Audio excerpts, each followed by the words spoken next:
I think. So, Gwen, since you're down there, could you click off the OK on that so it's not in the way of folks seeing the Okay, display? wait. Okay, up here. Yeah. Okay, click. Clear. Yes, good. Okay. Okay. Hi, everybody. Welcome. We are doing our call to order at 7:05 for our January meeting. And first order of business is to welcome Sue Funicelli to our task force. Thank you to Dan Lamb for bringing our recommendation to have Sue join us to our Thursday, to the Thursday town board meeting. So that was just approved, and now we have a complement of, I believe, 11 members on our task force. Great. And so we have a couple of visitors here, and I'd like to go around and do introductions, starting here in the Caldwell room and then moving to Zoom. I'll try to keep my eye on the video display to see if anybody else comes in to be admitted. But if you see somebody while I'm looking in the room, please let me know. Thank you. Okay, so I'll start the Caldwell room introductions. I'm Alice Green, and I'm the interim chair of this committee. I'll pass it to Rose. I'm Rose Borzik. I am the secretary of the task force, and I live in the village of Freeville. I'm Gwen Beck, and I live outside of Freeville, between McLean and Freeville, and I'm a task force member. Great. I'm Chip McAlpine, and I'm a recently new member to the village of Freeville. Great, welcome. I'm Janet Morgan, and I am from Varna. And I have been intending to come to a meeting for months and months and months, and finally made it. Great, okay, and we'll make Just time. because I'm interested. Good. So next on my screen is Sue. Hi, I'm Sue Funicelli. I'm the newly appointed task force member. I'm proud and honored to be a part of this task force. You're a great group of people, and I love the Dryden Rail Trail. So, and I live in Varna, so I'm here representing Varna. Great, wonderful.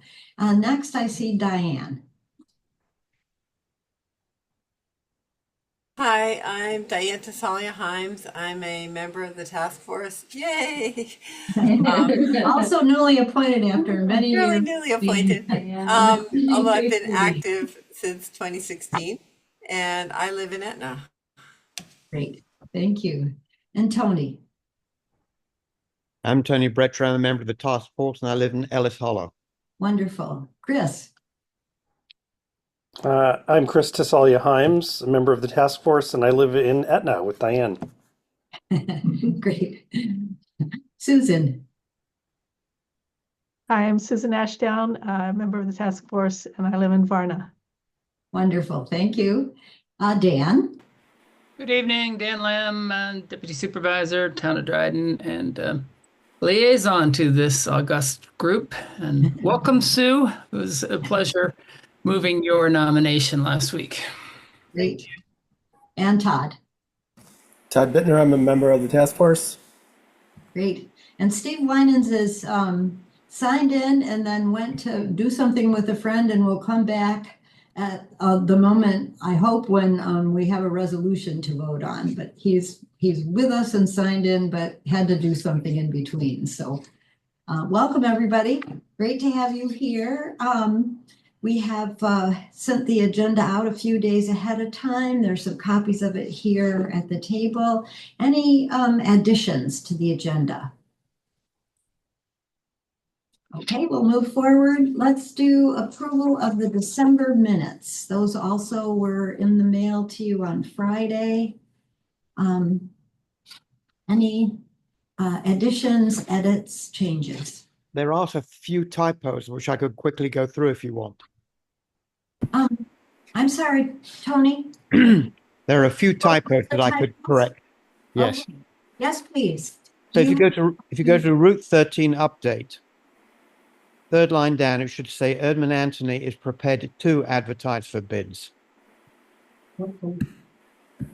If you go to phase 3 planning, Todd, sort of the middle of the second paragraph, likewise, it says, Fernando de Aragon encouraged us to ask the town of Dryden to apply, I presume. I know these are trivial. It's it's wonderful to have Yeah, them no, they're not. clear for the, when they get, And they're public, yeah. Yeah. And finally, on the signage, the second paragraph says Alice G will contact DPW regarding the placement of mile marker signs. Then it says Rick Y said he will include that we don't, it shouldn't be a capital there or something. That sentence needs to be fixed. Good.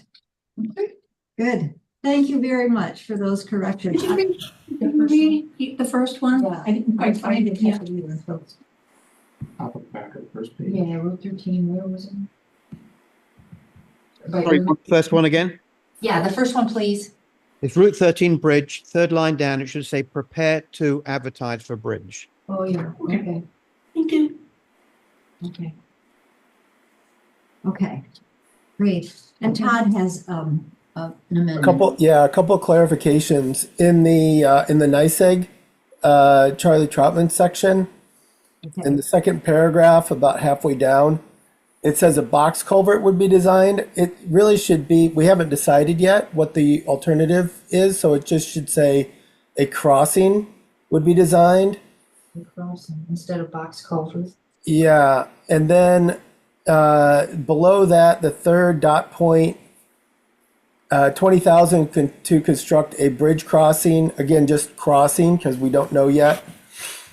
Oh, good. Thank you. Yep.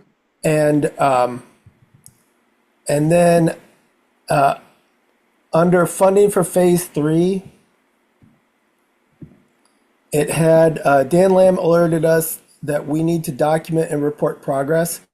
That should be for our 2024 grant, just to be clear, because what was preceding it was talking about the fact that there wasn't any grant in 2025. But we have not yet completed the work from 2024. So we need to, when that Right. happens, we need to document and. Exactly. So this prior sentence was talking about 2025, and then the next sentence is talking about 2024. So we should just make it clear that that's what we need to document and report as 2024.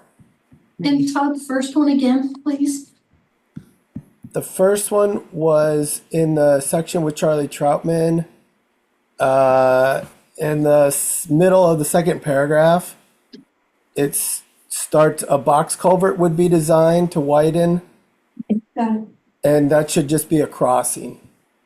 A crossing would be designed, yeah. Good. And then secondly, related to the same thing is to remove the word bridge from the third bullet. We got it. Okay. Right. Thank you.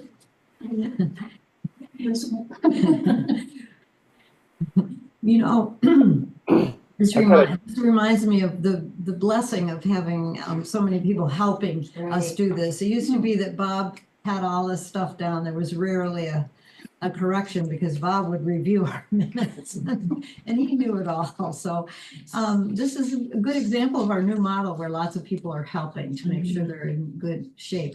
Chris, you have something else. Yeah, I did want to actually comment on that, Todd, about the box culvert, because the latter portion of information is actually sort of surrounding the design, incorporating a box culvert. So maybe that instead of would be is could be as an option, in other words, because all the details there are related to, it appears related to about the dimensions of the box culvert. Is that not accurate? I think that the content there is basically for whatever the crossing is going to be. We're going to want it at certain dimensions. Okay, just seemed 4 feet was a little narrow, but yep, nope, that's fine. Okay, so what's the consensus? what was your suggestion, Todd? It needs to, We were just talking about it when we were talking with Charlie. It was about all the different alternatives, right? So I was just saying a crossing here. If you read it, a crossing would be designed to widen the opening so it could handle water flow in the event of a beaver dam was breached. That's for any design. It'd measure about 8 feet high, 4 feet wide to span across the embankment, which is about 16 to 18 feet deep. So same thing. It's, we're just talking about what the parameters are that is needed as part of our evaluation. And I don't think we're going to spend a whole bunch of time on this because I have an update that basically makes it seem the box culvert is not viable. So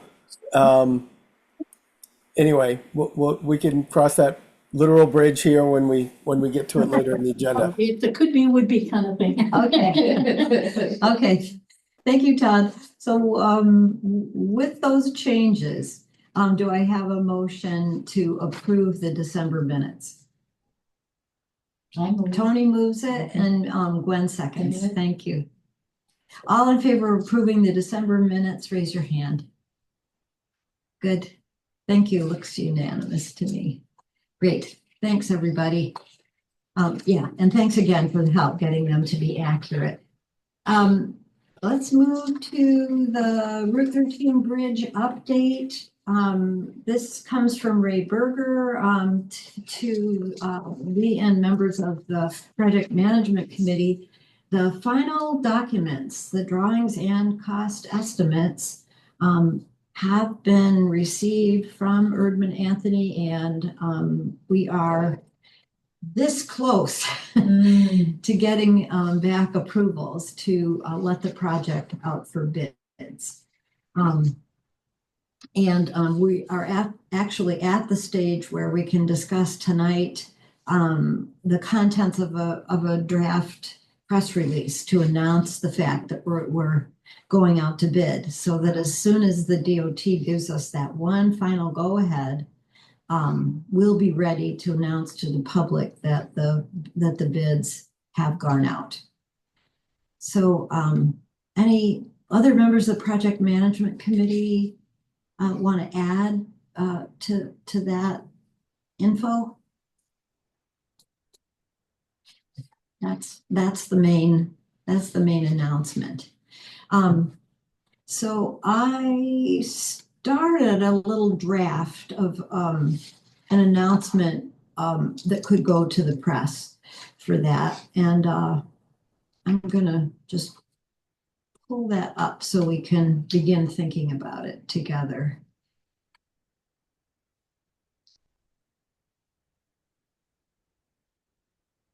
Okay.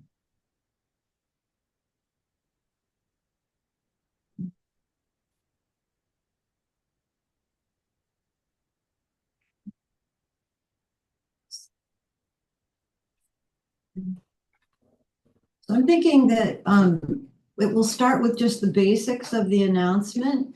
A quote from our deputy supervisor seems like appropriate. Dan, something from you right in there after we announce the basic fact that the town is announcing that it has released a bids request for construction of the pedestrian bike bridge crossing New York State Route 13 in Etna. Then a quote from Dan. I put a little placeholder quote from me in there.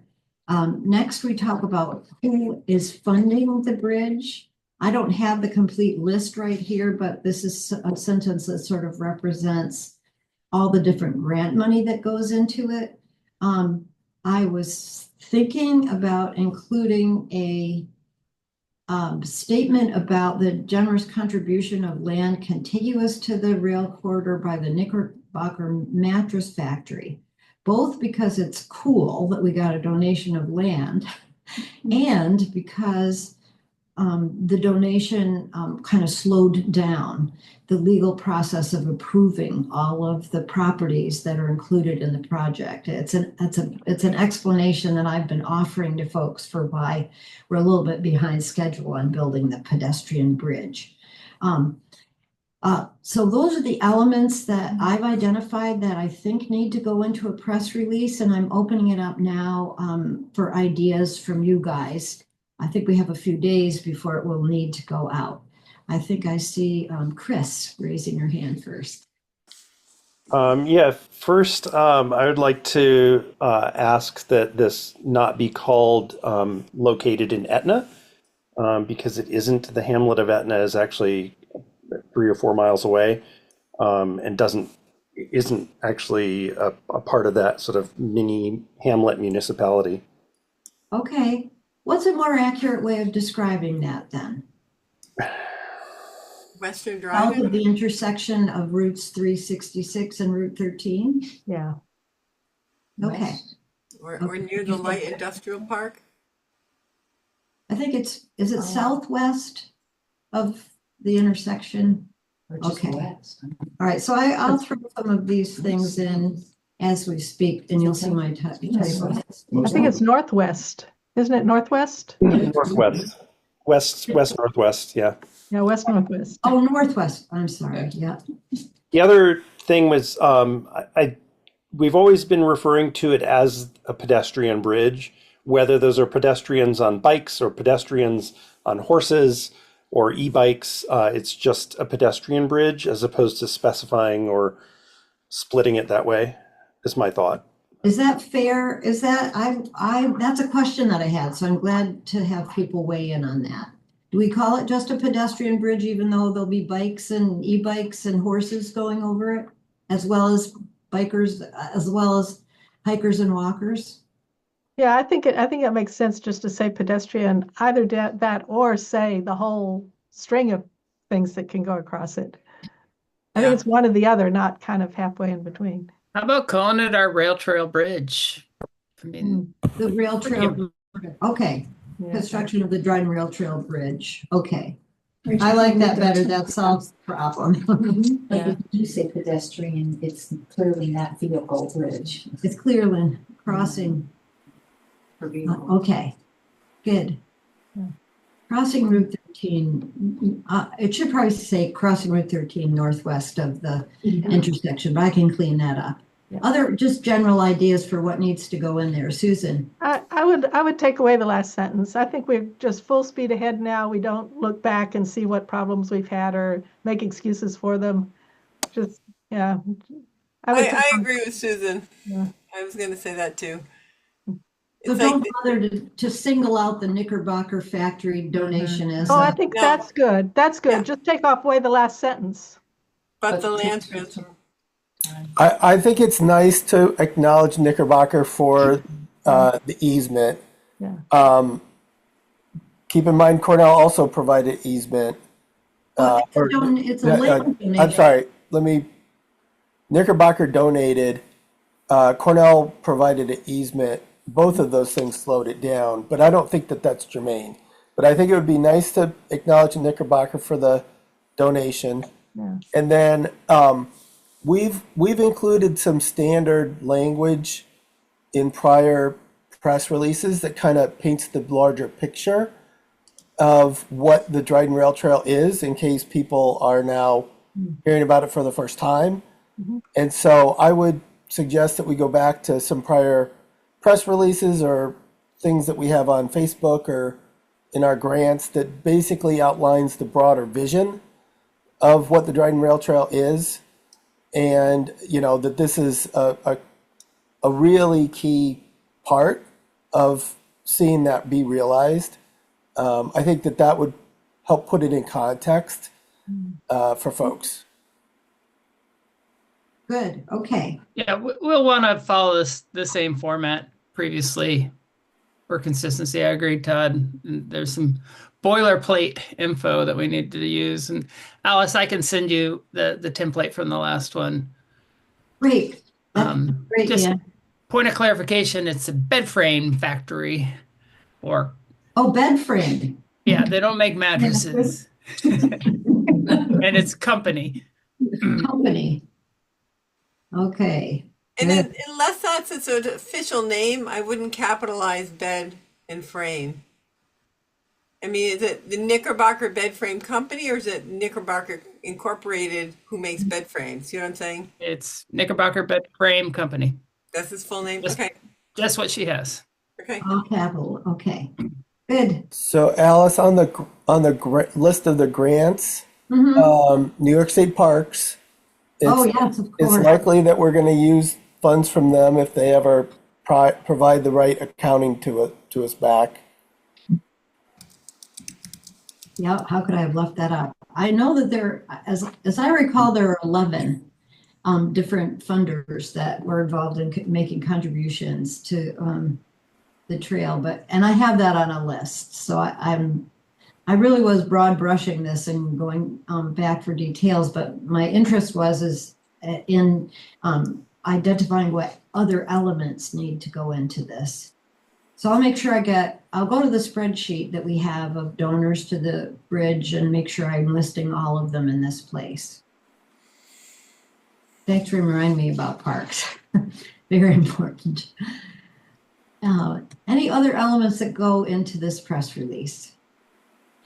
I think this is going to be a work in progress over about a week or so. I'm going to be looking for something back from Dan, and I'm going to be sending out a fuller draft to the project management committee. So we don't have any other suggestions. I have one more. I mean, one of them is going to be, okay, we're going out to bid, but then the first question people are going to ask is, when's it going to be built? Time frame, yeah. And we believe this, thank you. We believe that the time frame is this bid request could make it possible for us to begin the construction during the spring season and complete it by the end of the calendar year. Is that fair to say? Okay. I would just couch it and say something like should allow. Okay.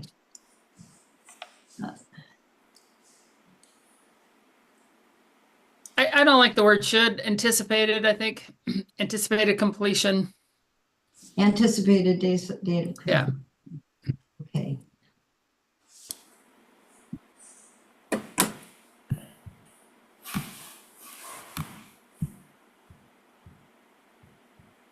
Thank you for putting up with all my typos. I will put this in much better shape, folks, and get it circulating for final versions to be issued by the town shortly.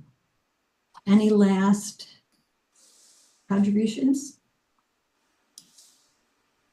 Okay. We'll stop that share. And thank you again for showing us some better language for that. So let me see. We next want to go to the NYSEG section washout repair. Todd, I'm going to pass that to you. Sure. I don't have a lot to report on. The one thing, Charlie did some costing for precast culverts, and for the distance that we would need, he was calculating it might be somewhere around $80,000, which is 4 times our entire project budget. So that seems unlikely to be the approach that we take. So classes start tomorrow, and I know Charlie's going to be, getting with his students, and I'll have much more of an update next for February meeting, but that's kind of where we're at right now. Good. Yeah, we're very lucky to have the Cornell class helping us to deal with the washed out bridge on the NYSEG property. And so we'll look forward to seeing what the students come up with. It won't probably be box culvert. Doesn't sound like it. Great, thanks. Okay. Let's move on to phase 3 planning. Thank you for joining us. Pretty good. Only 4 minutes off of our timing that we expected to have to get to this item. Just to recount for folks from last time, we, knowing now that we are moving towards the completion at the, hopefully within a year or so of the Route 13 bridge, we have begun to look towards the final phase 3 portion, and we need engineer. That is a section for which we have no funding so far. Phase 3 goes from Pinckney Road to Johnson Road in the village of Freeville. We have many of the easements, but we lack, I believe, 6 properties along that section, owned by 4 different property owners. And so in anticipation of a transportation alternative grant funding round that we expect to be coming up in the summer or the fall, we decided to seek some engineering studies that would put us in a good position with the data we need to apply for funding for that last phase. Thanks to Todd's help, we identified and Fernando de Aragon's help, we identified a grant from the Ithaca Tompkins Transportation Council that can help cover the cost of a study by Erdman Anthony, which is the engineering consultant firm that is handling our bridge project. And so the agenda now calls for, we are expecting that the Ithaca Tompkins Transportation Council will approve a grant of almost $10,000 towards the study, which is a $10,000 study. And we are asking the task force to recommend that the town board approve spending on that study in anticipation that we will, of the 10,000, we will get 9,537 back from the council. They have a meeting tomorrow to do a committee level approval, and the final approval probably will not come until February, but it is absolutely expected that our application will be approved. That was actually created by Bree Berger, our town planner. So I'm gonna put up a resolution that I drafted that kind of describes what I just said. And see if we can get somebody to move it after we review it. My computer is quite slow today. I have a lot up on my desktop, I think. Okay, here we go.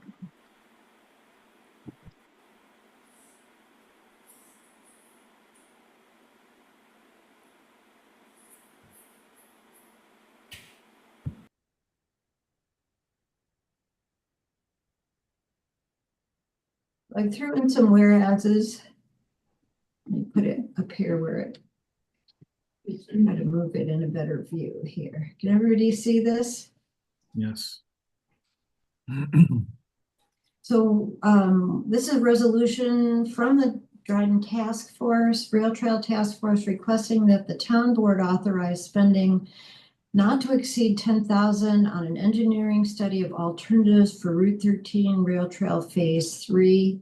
It describes that we hope to finish Phase 2 by the end of this year. We need an engineering study for the next phase. Erdman Anthony gave us a price. We have the grant is in the next one. Completion of the study will provide the task force with necessary data for the Transportation Alternatives Program grant. And now therefore be it resolved that the Rail Trail Task Force recommends that the town board approve that spending. Dan, you'll probably be the one who's moving this forward. So is this adequate for your purposes, or do you have any suggestions for changes? I think it looks pretty good. It's awful big right now. Can you zoom out just a little? There we go.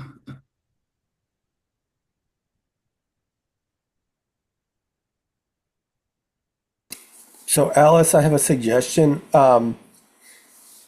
Engineering study makes it seem like it's a design when this is more of a feasibility study, because we're looking at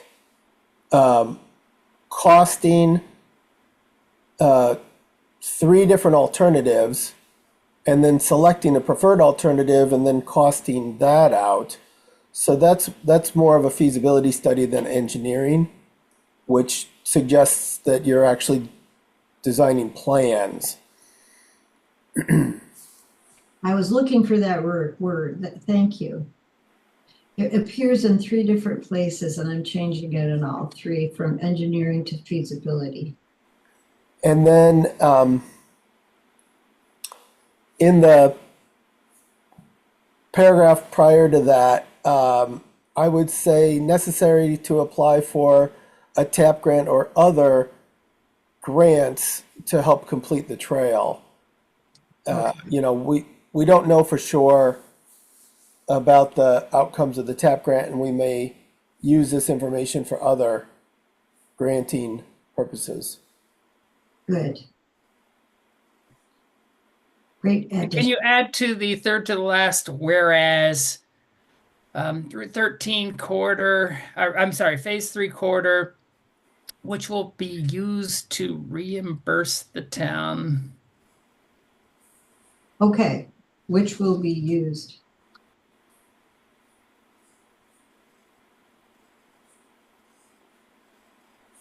And it says engineering just above that too, Alice. Thank you, Todd. Thank you.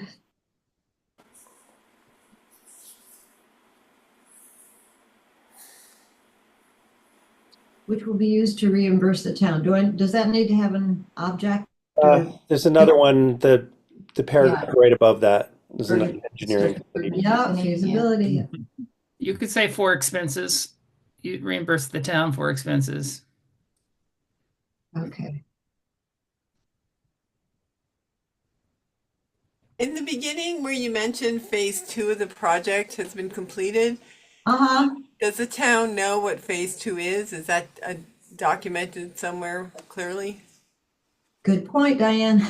And I would also, you refer to, phase 3 is capitalized and with a numeral. Are you going to be consistent and indicate phase 2 in that first whereas with the capitalized? Same way. Yeah, thank you.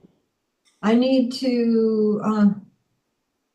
I'm just thinking that, like, I'm on the task force and I'm not entirely clear exactly what was phase 2. Was that just the bridge, or was that like phase two was Game Farm to Pinckney. Game Farm to Pinckney? So I don't know if it makes sense to just put in parentheses there, or if that actually is something the town knows. Yeah. You could add phase 1 also. Should I describe phase 1 as well? Phase 1. No, I mean, I think it makes sense with phase 2 because that's what we're working on, but just that, I think that just helps clarify it. Okay. Any other suggested changes to this resolution? Much better for your help, folks. Thank you. Anybody want to move it? In front of feasibility, you have "and" instead of I'm sorry, I couldn't. It has a blue line under and feasibility study. I can't hear you either, Gwen. Oh, and you have an "and" it's underlined in blue, and feasibility study. 4th paragraph. Yeah. The 4th. Anywhere where there's Thank you. Yes, good, got it. Anywhere where there's a double underline is a grammatical error. Yeah. Correct. Yeah, it was Yeah. So felt. There's a line, there's a couple of places where there are extra lines. Yeah. And that is also indicated by that double underline. There you go. Yeah, Yeah. the and feasibility in the Third. or yeah. Every place where I changed it, I should have changed the preposition that went before it. So And the Alice, title, in the title as well. Top. the second paragraph and the second to last paragraph are pretty much saying the same thing. The second and The second paragraph and the second to last paragraph. oh, yes, they are. Just let go of the second one, this shorter one. Yeah. I mean, you might move the bottom, the second to last one, and replace it up in the top. So substitute the second to the last one here for the second one. Yeah. No, except that the introduction to that highlighted paragraph follows the introduction to the idea of enlisting Erdman Anthony. So if you move that before, you're gonna, you know what I'm trying to say? It says completion of the study this spring, but that wasn't introduced until the third whereas down, right? Or well, with talking about Erdman Anthony. Yeah. It is slightly redundant, but there's a slightly different emphasis. for Yeah, the- I would leave them both. What is the second paragraph? I don't think I can see it all. Oh, okay, here it is. Oh, okay.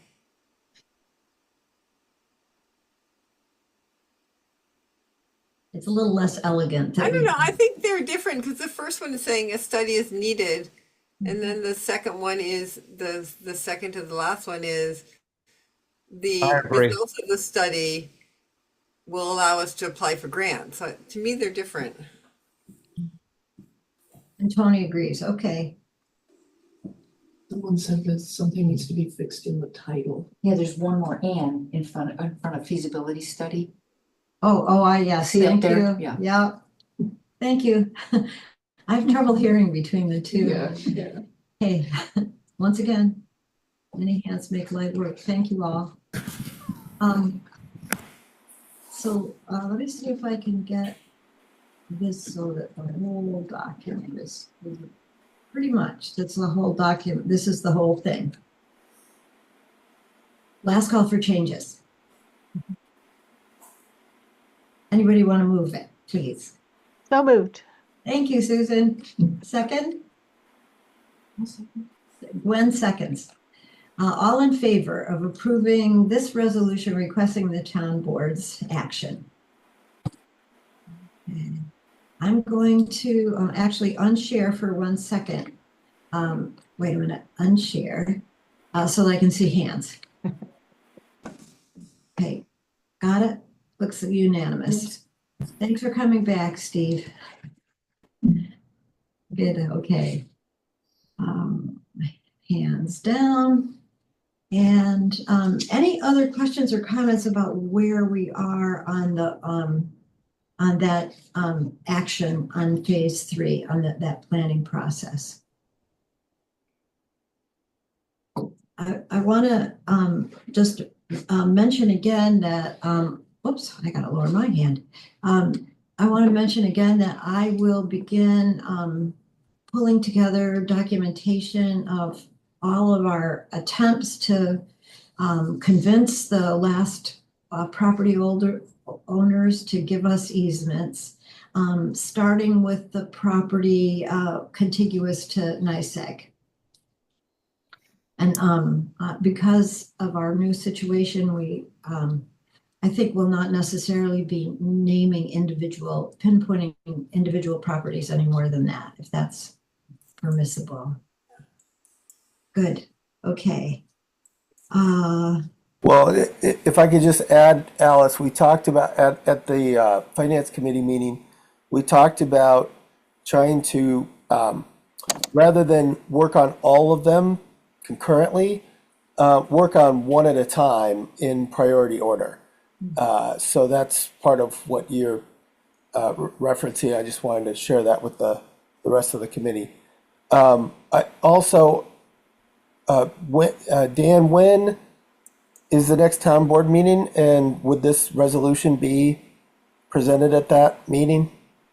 Sure, we could do that on the 13th of February. Okay. Yeah, and I think we'll have one more committee approval towards the final approval on this ITC-TC grant at that point. Right, but the town board approval will allow us to enter into a contract with Erdman Anthony because the resolution is for a reimbursement. Good, good. Okay.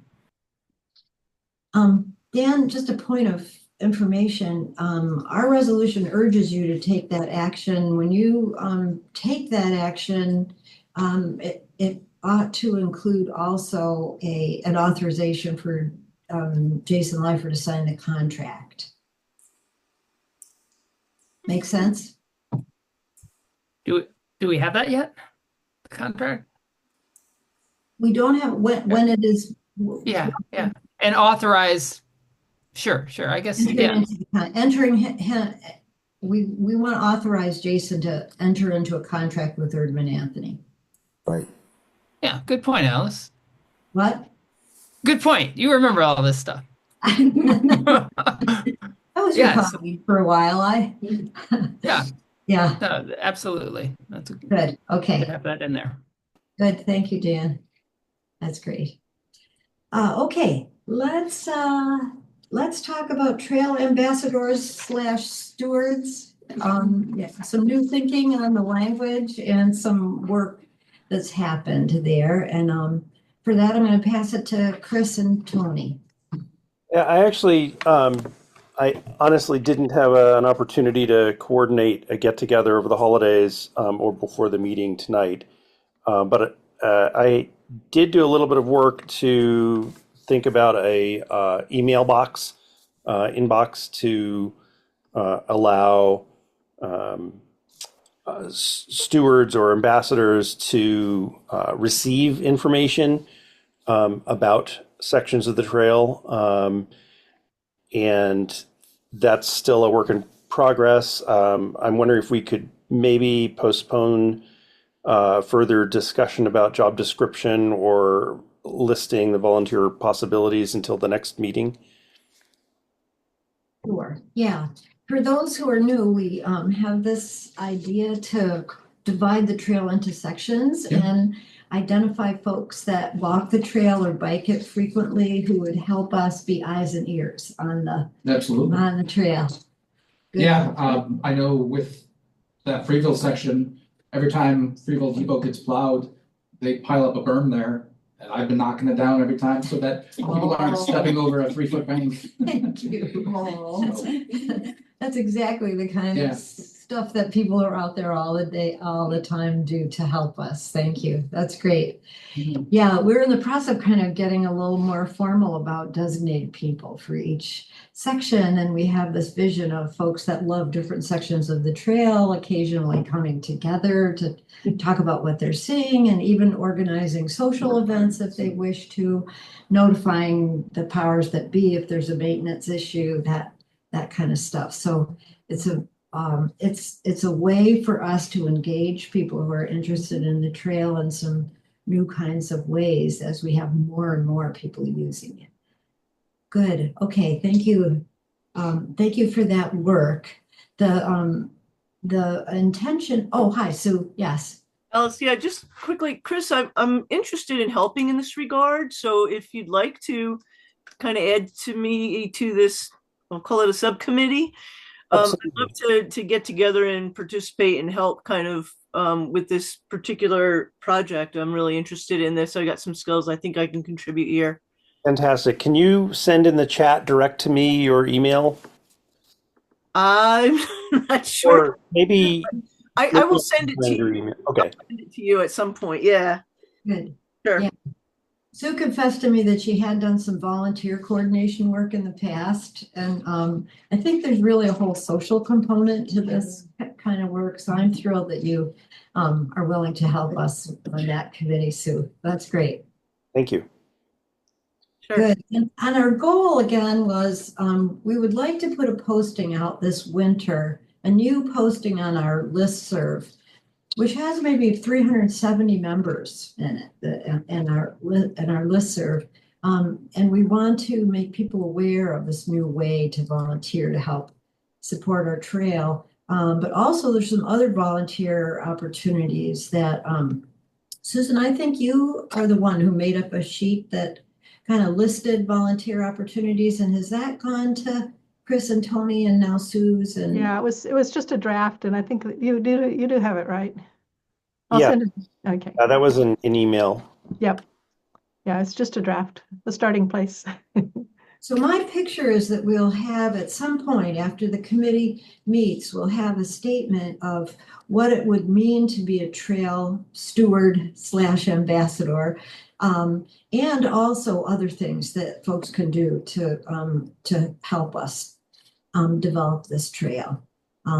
So if your committee could meet and get something together by our next meeting, that would be fine to put it out on the. I don't think people are just dying to get out there on the trail in this cold weather. So some people are. I was out walking my dog in the 7-degree weather today. I certainly had aspirations to try to organize and get together, but it did not pan out this last month. So We did have something called the holidays that was That's right, another pretty holiday. busy. A lot of people traveling and away, so we'll get to it. Thank you, Chris. And thanks for setting up that Google group. That will be a helpful way of communicating with folks. Good. All right. Chris suggested that we have a Gmail account rather than a Google thing. I fully support the Gmail. Nobody's going to remember the Google. Right. Yeah, and so in brief, so what the idea is that there will be the way to have a mechanism so that anybody can send a core group of ambassadors or members of the subcommittee any concerns they have or comments or feedback, positive, negative, whatever, about the trail or the sections of trail that they walk, or however. We needed some sort of conduit to a centralized area where people can push that information to a core group of people, okay? And having a mailbox setup was going to be a little bit more challenging because then each person would have to get that set up on their computers. But having a Google group or an e-list set up would allow the pushing of emails to a group of people who are on that list. But like Tony said, having an email that ends in @googlegroups.com nobody's going to remember that. But what there is a way to do is set up another email address that will forward to the Google group for us. And that way, we can give out the easier email to use that will then distribute any messages sent to that email will automatically be forwarded straight into the group.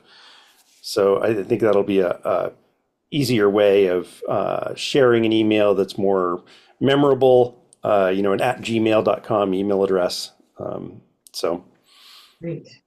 Better you than me. That's all I gotta say. Thank you so much for knowing those things and thinking through a simple address, and helping our communication. Sure. Any other questions about where we're at with that committee and project? Okay, let's talk about signage with Diane. I'm tossing it to you. So I sent out a message yesterday or the day before to people that had been part of the design committee before, and heard back from Todd, Susan, and Tony, who are all interested in continuing to help with design. And I guess if there's any other committee members that would like to help, let me know. I also wrote to Nancy Munkenbeck. Just so you know. Okay, so whose hands were up? Rose. That's Rose. Okay.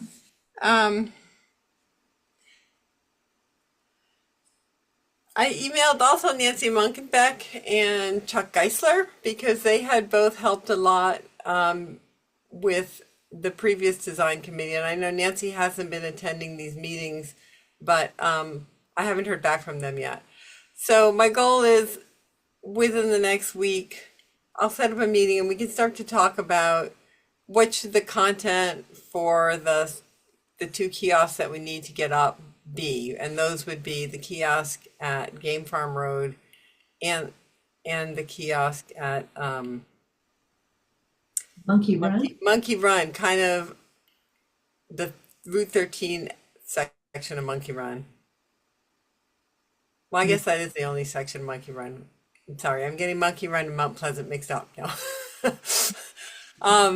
And then, I mean, at some point we'll also want to do probably a bridge kiosk, but at least we have some time on that. So that's the plan for coming up with the next set of signages. And then I noticed you also had a little bit here about donations and for signage. And I don't know if that's not me. No, that isn't. I just wanted to add when you were done. So any questions for Diane, and then I'll talk a little bit about that donations idea. Can I ask something to Alice and maybe Gwen? Is that 2 years ago when we talked about this, it struck me that Bob had very clear ideas what he thought should be on the kiosks in terms of history and even maybe some pictures that he thought would be appropriate. I'm just wondering if any of that, a record exists of any of that. Alice and I are going to look through his emails. Yeah. I'll also go through some of the minutes, because I would take minutes at these meetings, and if I happen to do it at that meeting, which I hope I did, then maybe I'll have some. But yeah, if whatever you can find, Gwen and Alice, that would be great too. Great. Yeah. One thing we talked about for the Pigney Road one was, because it's the closest to Cornell, was possibility of talking about Cornell interaction with the trains. And I actually did some research on that. I went to the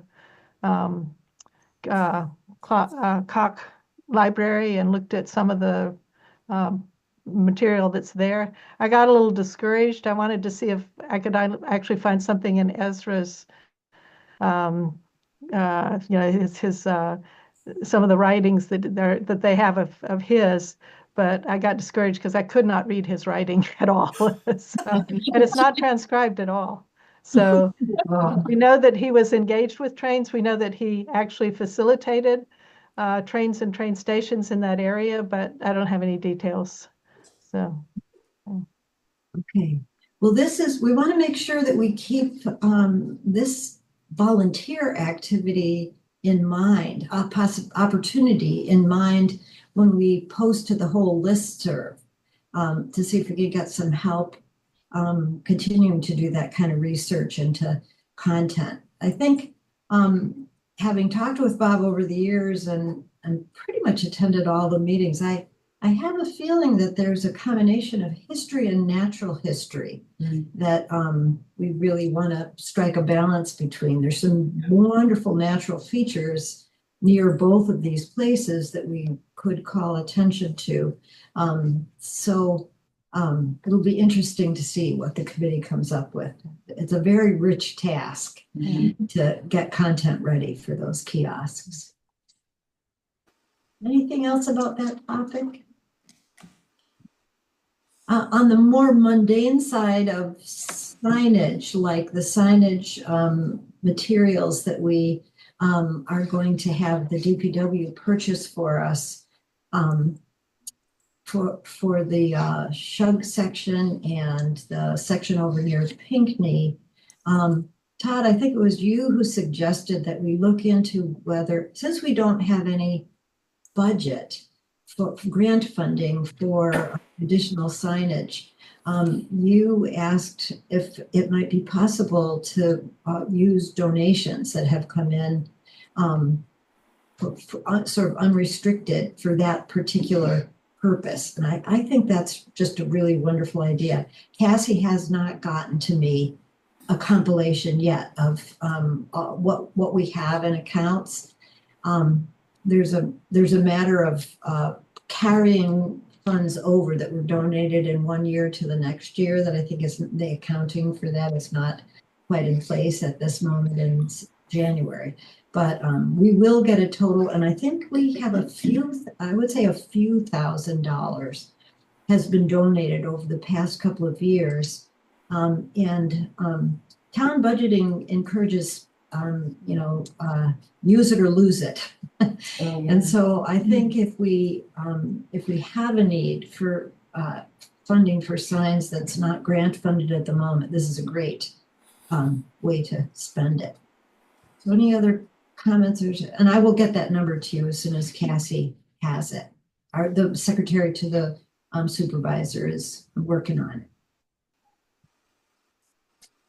Any other thoughts about signage? Okay. Let's see. Funding for phase 3.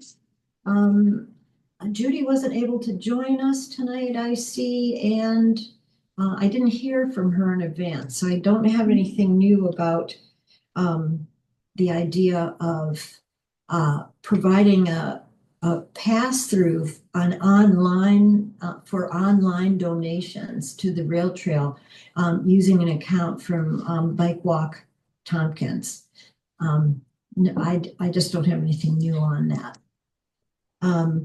Sue, do you want to just mention the local grant that you were investigating? Sure. I went down to REI, the new REI store that's downtown, and talked to them, and they apparently have a pretty substantial grant opportunity program.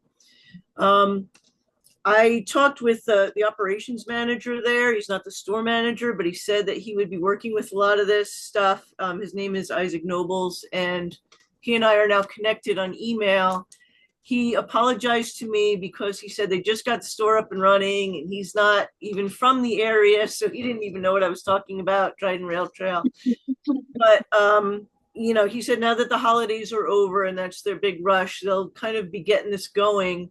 I looked on the website. He gave me the website information, and it looks like some of the REI grants are pretty substantial.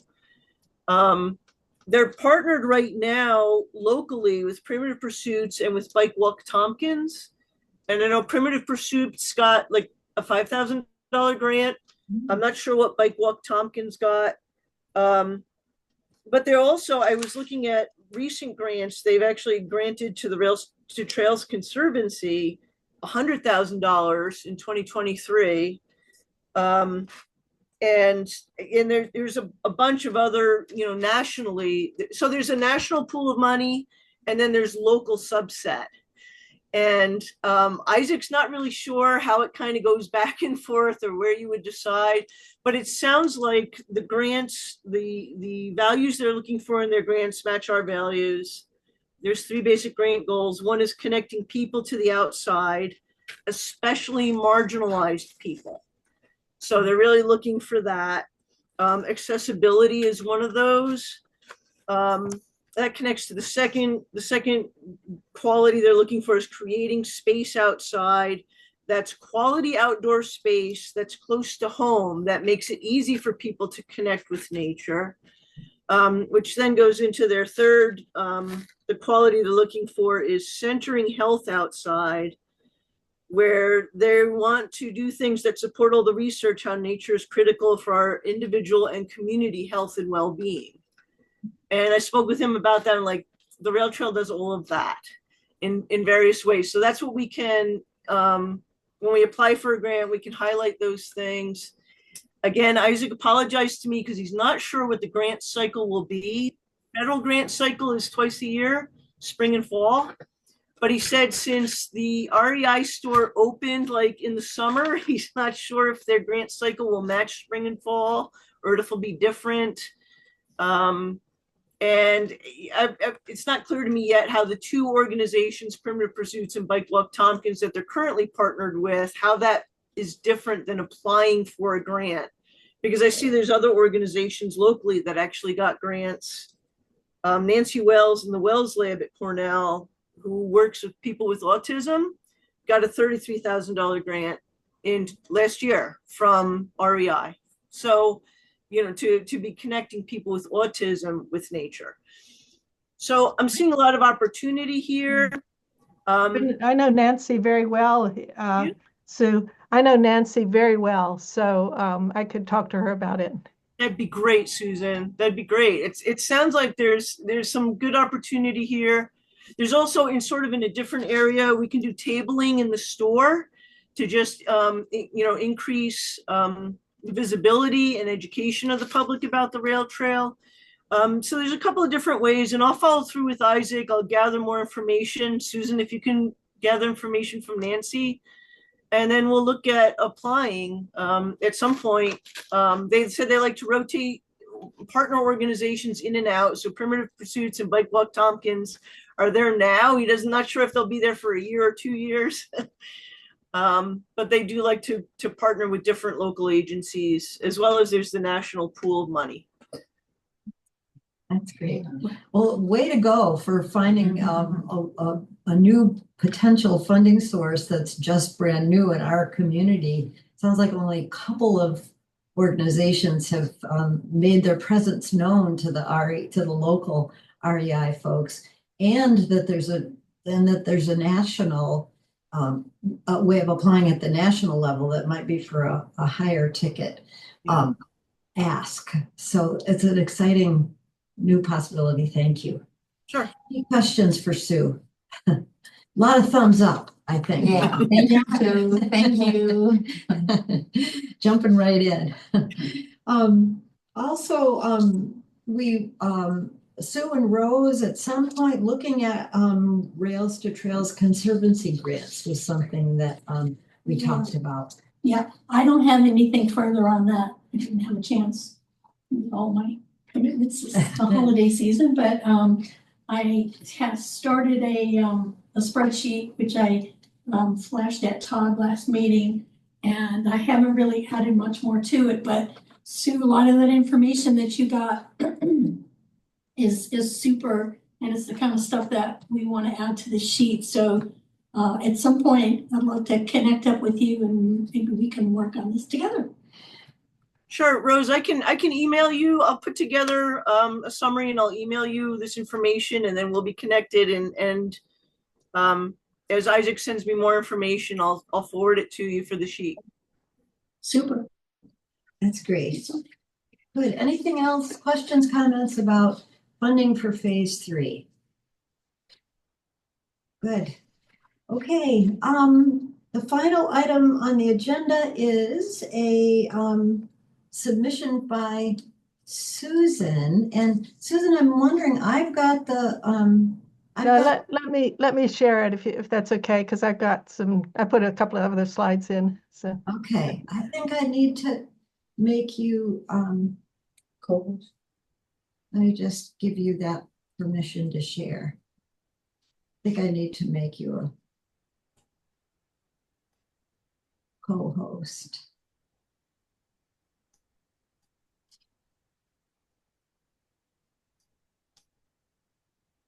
Okay, now you should be able to share.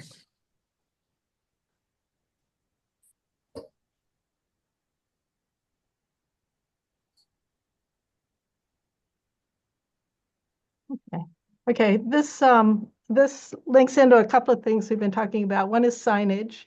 We're talking about putting the Burma shade signs on the back of these signs. Is that correct?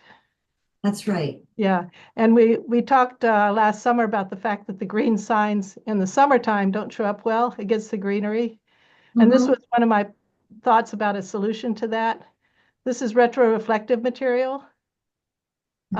And it could be glued behind basically the sign. It could be narrower than that. I think the wider actually lends itself to being hit by things and not probably as sturdy. And because it's retroreflective, even something just this narrow would work, I think, really well. And it's just a material fabric, and this is just mocked up, so it doesn't quite fit. But if it were, and this is what it looks like just a piece that's maybe glued onto a piece of plastic or something that slides over. This is a slot that slides over, and then it can be glued to the back of the sign, was my idea. So I don't know, just something to think about before we get into the other signs. This could be I have the retroreflective material. It could just be buying some plastic, cutting it up on if it's the right kind of plastic, I can cut it on a paper cutter and then glue it all together is a possibility. So that's just something to think about. But this set of slides, I was thinking might be the kind of thing that a trail ambassador might put together. I was thinking having trail ambassadors, having a meeting once a year in the wintertime, maybe a dish to pass, and anyone who wants to put together a slideshow for the feature, what happened on the trail that year, things like that. So anyway. Can I interrupt you for a second?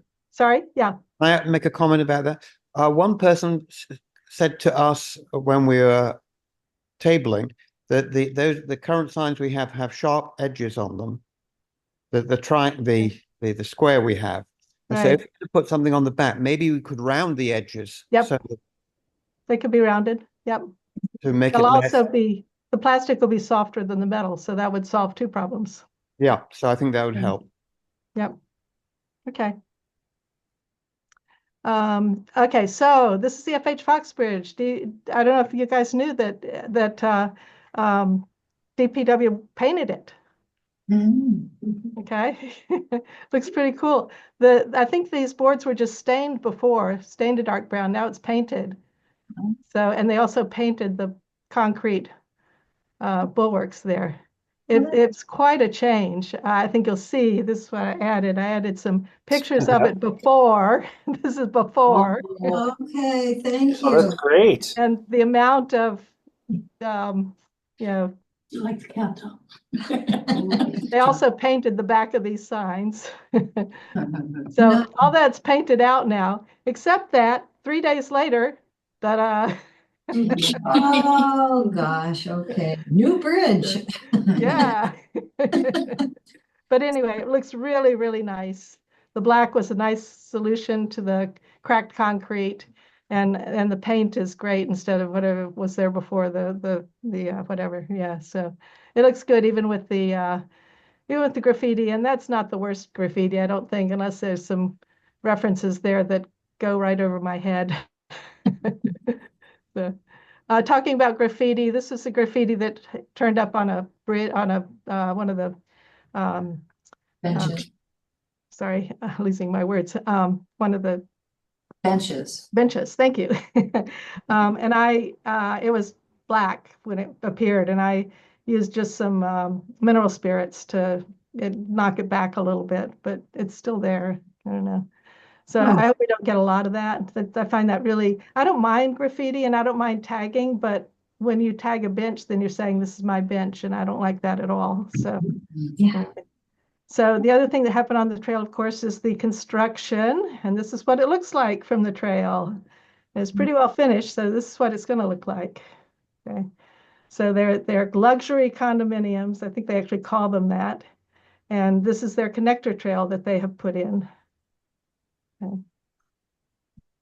But they still haven't fixed their, when they put in the drainage underneath, there's a dip in the trail, and they haven't done anything about that. And it's quite a bump when you're riding a bicycle. Okay, good to know. There's also a section further along here where the trail gets wet. So their drainage hasn't completely mitigated everything coming off the property. It was in the summertime, it was putting silt up here because it was coming through their silt barrier here. But now it's just moisture that comes onto the trail down this hill. So if there's issues or things that aren't resolved, the developer's got a building permit from the town of Dryden to do this. Yeah. And Dave Sprouts. I did call them when there was silt on the trail, and they did come in and scrape some of the silt off, but they didn't do anything else. I told them about all these things. And they Oh, scraped a who? little silt off, but they didn't do anything else. Told who, Susan? The planning board. The name I was given from the planning board. Dave Sprout. I think so. Yeah, Dave. That's right. Dave. So if they still haven't fixed those issues, then it would be good to reach out to Dave again. Okay. Okay. Then Because that trail interconnection and having the trail not be damaged by construction were conditions of the town board Yes. approval of the project. Yep. So, Yep. Susan, did you Oh. just phone him or did you email or write to him? I phoned him. I talked to him on the phone. I wonder if you actually sent him a list, because he Yeah. might have just not written down everything you said. and Yeah, I'm gotten all feeling the that's probably details. it, because the important thing was there was a hole in their silt barrier here, and that was where the silt was coming from. So I think he just focused on that. They fixed the hole, but they didn't, then the other list of things just went to the wayside. Well, I think I'll wait till spring because they're not going to do anything about it in the middle of the winter. So I think I'll wait till spring and send him that again. And then the water will be, or right now the water's not apparent coming down the slope. So, yeah. I think it'd be very important to have this in writing. So any Yeah. communication should be done in writing, I think. Yeah, that sounds like a good plan. Yeah. I was going to say that while a phone call is nice, it's personable. It's always important to follow up with an email, because if it's not in writing, it never happened. Yeah. Yeah. Well, you said your communication was with the Dave Sprout, our code enforcement officer. Is that That's right? correct. Yes. Okay, good. Susan, thank you for taking the initiative to document that and now in advance for putting that in writing to Dave. That's important for him to know. Yeah. I mean, it's silly that they did all this work and then they haven't done anything to put the trail back to its original condition. Yeah, it's crazy. Do you need his email address? Yeah, probably be a good idea. I might have it, but I'll never find it. I can send that to you. Vegetation plan for that slope? What's that? Is there a vegetation plan for that slope? Oh yeah, they've got the landscape cloth here, so it'll be grass, I think. I don't think there's planned any kind of landscaping as such. I think it's gonna be mowed grass. But I don't know for sure. Anything you can I don't know suggest for to sure. them? Yeah, I mean, clearly this kind of riprap gravel or rock thing is going to stay the way it is because that's how they're collecting some of the moisture from the trail. And then they've got a huge grate here and a very large culvert going underneath, and then more riprap stones going down and around here, which are, by the way, always full of water. The water doesn't drain, so it's going to be mosquito land. Ugh. But it does collect a lot of water, and the culvert underneath is, I think, quite adequate. I'm just not sure about what happens further down here. They haven't coped with that. So I will write all this down and get it to them. Yep. Yay. So, it looks like they're pretty much finishing up. They're doing interior work now. They've finished all the buildings. So. And of course, it was a very pretty little meadow before, and now it's condos, but never mind. Okay, another issue is that's just the dip from the other side. Another issue is the narrow place. This is back towards FH Fox. Oh, no, wait a minute. I'm sorry. It's on the other side of FH Fox Bridge. This is where the trail narrows down because there's a deep drop off on both sides. Some of it went away. And what's happening is the barrier here is being compromised. Some of it, I think, is earth falling away here, but it's also covered in grapevines. So I think the grapevines had a part in pulling it down as well. It's pretty deep down there. I don't think it's a problem for anyone walking. You're not going to walk off the edge, but a bicycle it's a curve on both sides. So I think a bicycle coming off around the curve at night could very well run into this, and it will not stop you if it does. So I think that's something that someone might want to take a look at. So this is an area that DPW is going to work on with the funds that we got from the county that we got an extension on, including resurfacing the FH Fox Bridge trail surface. Finally. So I'm going to meet with Rick Young out there probably early spring and Okay. see what he's thinking about doing out here Yeah. to try to address these issues. Yeah. It's a pretty steep drop off on both sides of this. It doesn't look like it's going to be an easy thing to widen at all. Well, this was one of the big washouts that we had to deal with, and Bruno basically fixed it himself with his own bulldozer, but it was done on the cheap and Yeah. left narrow and steep. Yeah. Yeah, I'm wondering if something needs to be propped up this winter before we get back to actually fixing it, because it's I don't know how dangerous it is, but I wouldn't want to be on a bike at night. That's all I'm saying. Yeah, well, we know, luckily we do have funding to work on that from the county, and it's just a matter of getting with Rick's crews and Yeah. finding out how they want to address it. Yeah. Yeah, it's just great to have visuals so Yeah. that we really think about and see what we have been talking about here. Yeah. Yeah. Yeah. It wouldn't be so bad if it wasn't a curve on both sides of it. So you can't really see who's coming in the summer. Right now it looks very clear, but when the vegetation is all grown up, you can't see who's coming around that curve. And yeah, so if bicycles, of course, would slow down coming into a curve, it'd be fine, but they don't always do that.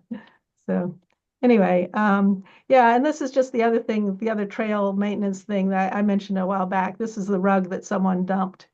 It looks like about a 12-foot square rug that's just been sitting there forever. It's right off the trail. And I'm wondering about things that are right off the trail.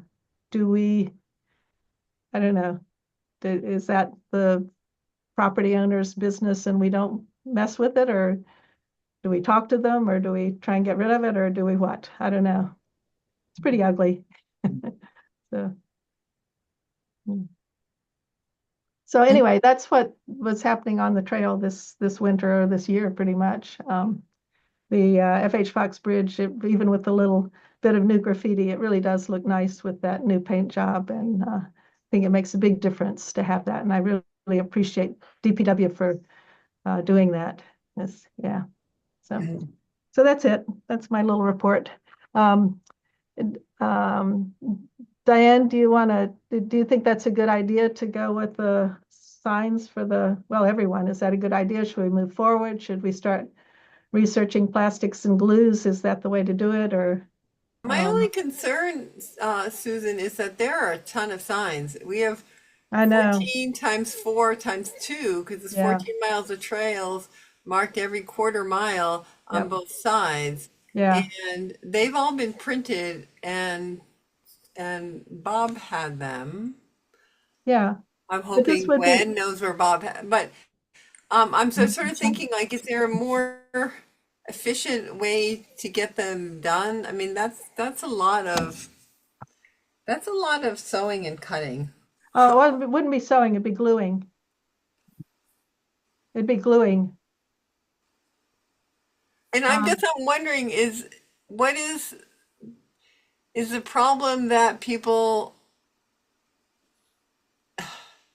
The problem is that when it's green against the greenery, which it is, you really can't see them. And I've observed that too. I have been going along looking for the damn signs in the summertime. And you really have to look hard to catch them in the summertime.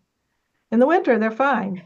Would it be possible to use attach the rectangular reflectors or circular reflectors immediately below them? I imagine those are available, and we could maybe purchase them not at great cost, but at bulk pricing. That wouldn't soften the edges, but yeah. No, but I mean, it would make it more reflective and visible in general. Give you something to look for, yeah. Yeah.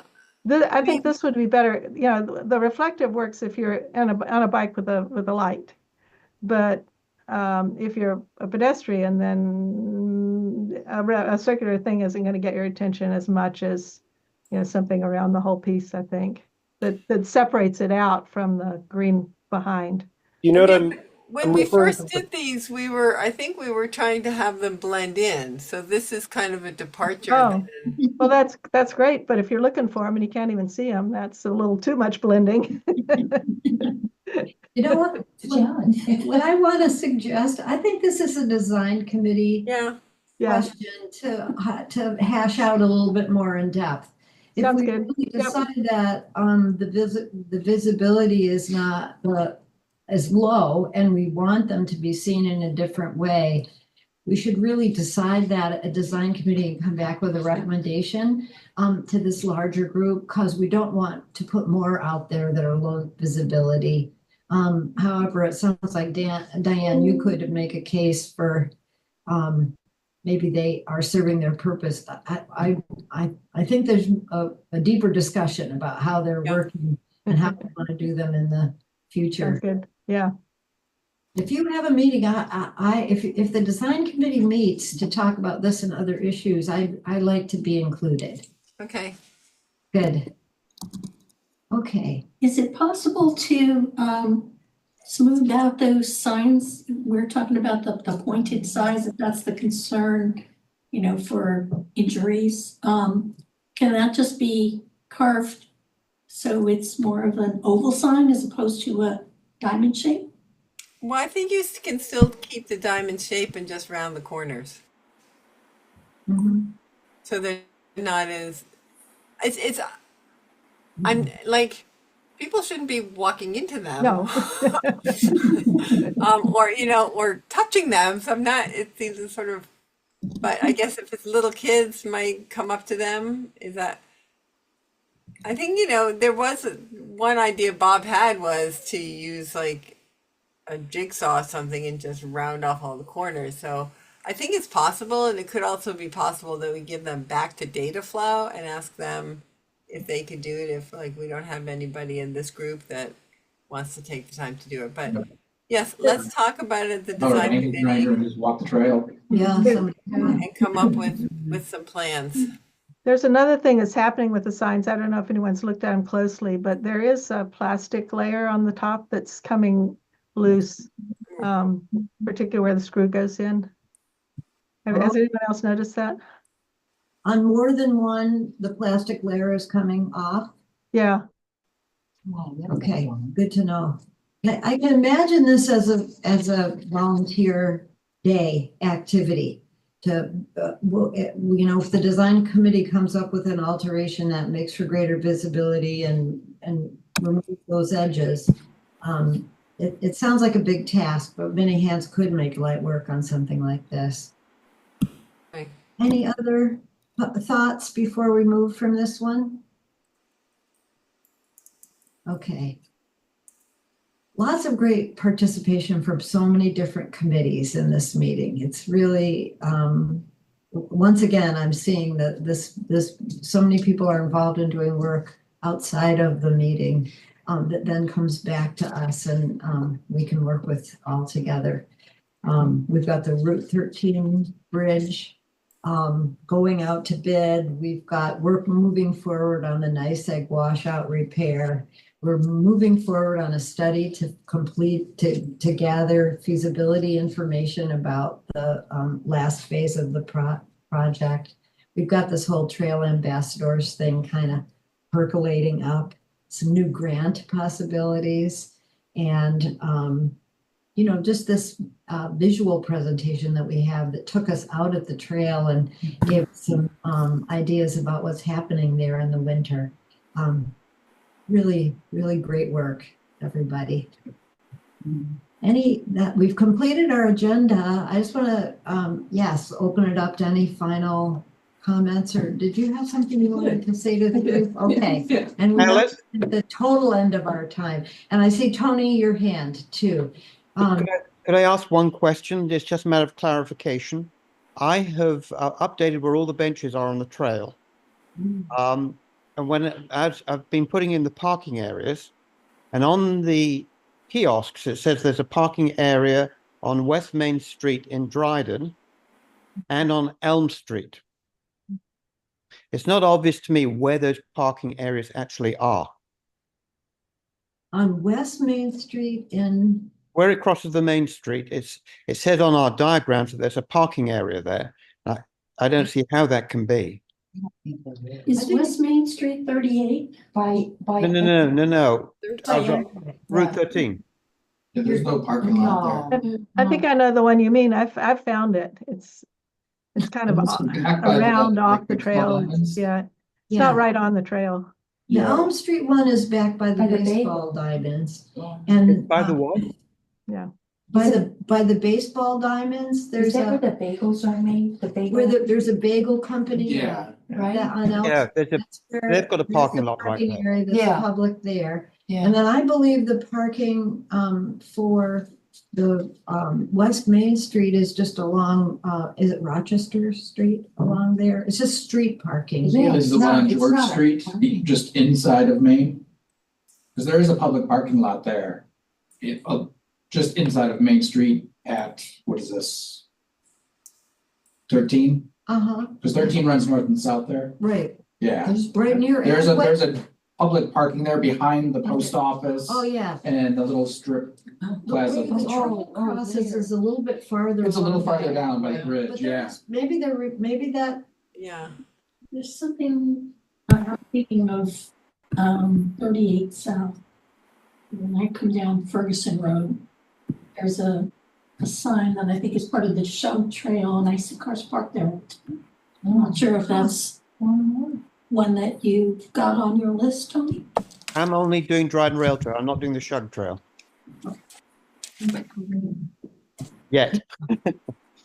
I think we need to talk a little bit more about where that parking is at the Route 13 crossing. Because I'm not really sure.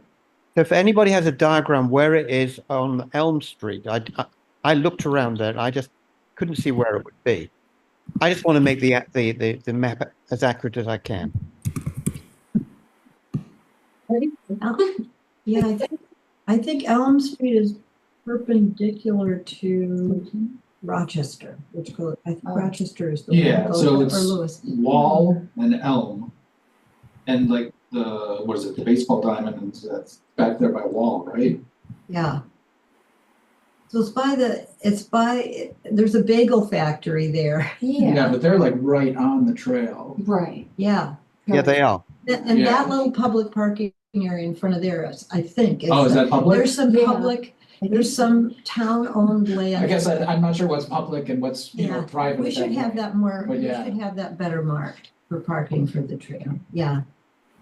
So Tony, that's a to be continued, I think. Thank you for that. Okay. And we're gonna have to work with maps to get that further defined. Anything else? Yeah, me. Yeah. I just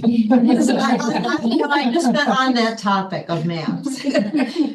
Oh, But if not, we'll go to you, Janet. okay, sorry.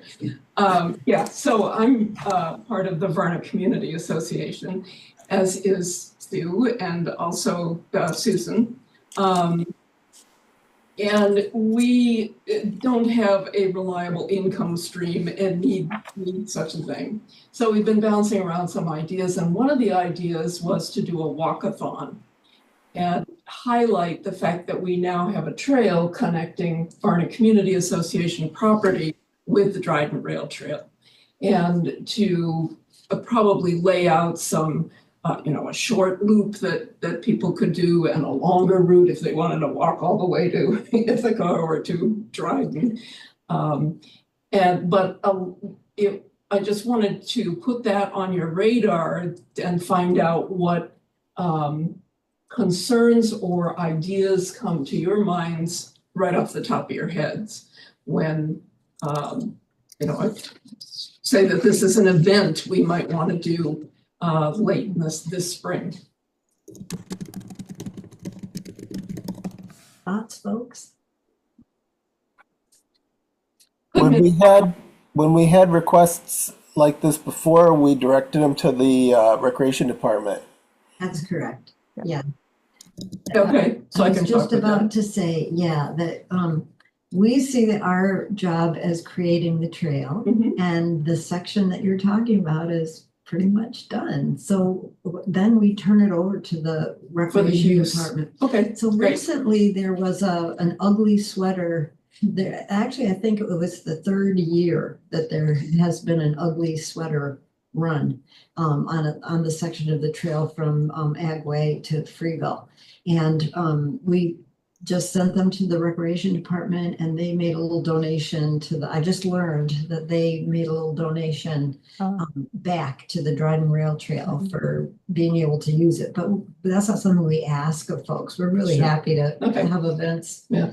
From my point of view, the more is going on the trail, the better. Right. And the recreation department is charged with helping recreation events happen for the whole township. So Okay. you can just go with our blessing to those. Anything else on our agenda, any that is not on the agenda that people want to address before we adjourn? No? Okay, another great meeting, folks. I want to just say that our next meeting will be Monday, February 17th. We always meet on the third for a long time. We have met on the third Monday of the month that falls on the 17th in February. It'll be at 7 o'clock, and we will once again do it in person, but make a link available for task force members who can't attend in person. That said, if there's nothing else, thank you all for coming. Thanks. Have a good night, Thank all. you. Good night. Bye, everyone. Stay warm. Stay It says it's 6 degrees Fahrenheit at the bottom of the screen. No, that's I have one. Oh, do you? Yeah. Warmer.